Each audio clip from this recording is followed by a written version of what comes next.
Shalom, Chavirim. Hello, friends. I wanted to send a few words in preparation for Passover, a few thoughts that I had as we begin this holiday together.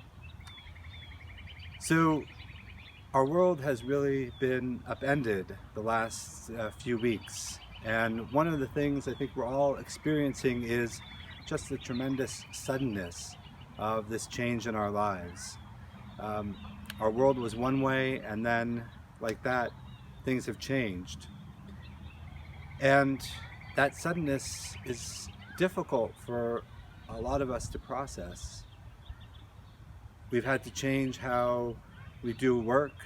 We've had to change how we learn. We've had to change how we live our lives.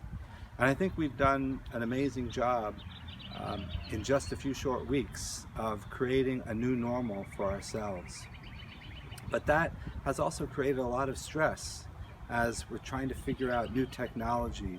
We're trying to keep together and connected with the people that are important in our lives. And we've done a really good job, but we've also created a lot of anxiety, and a lot of stress has been put upon us. As we begin the holiday of Passover, I think it's a wonderful time for us to take a pause, to take a moment to think about where we are, to absorb that new normal, to try and figure out how we can ground ourselves, center ourselves. And fortunately, the rituals of Passover are really designed for that.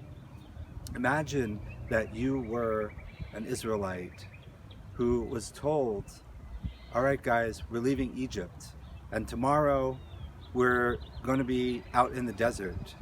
You've got to pack your bag. You don't even have time to make bread. That's why we eat matzah. Things have changed so quickly.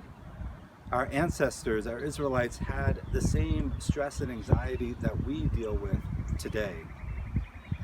We have to respond in the ways that our tradition has always responded. The Passover Seder allows us to take a moment of mindfulness and to use all five of our senses to ground us, to put us in a place where we can have a sense of home, even if our Seders aren't going to be like normal Seders this year.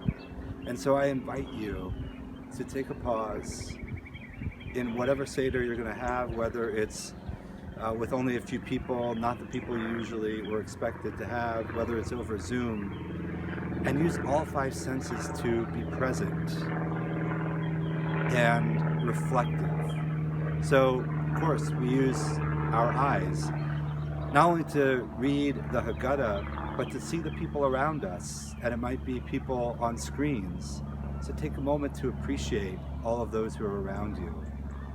Use the sense of smell. I know for me, it's always that smell of horseradish and gefilte fish that to me means Passover. So take a moment to breathe in those smells and to use that connector to our memory, to all those previous Passovers that we enjoyed. Then, of course, use our ears as we listen to the singing, to the same words of our Haggadah that have been passed down from generation to generation. And then use the sense of taste, to taste that wonderful brisket or the taste of the matzah crunching in your mouth when you take that first bite. And then the sense of touch. We recline, we lean on Passover as we do all of our rituals. We feel the tablecloth under our fingers.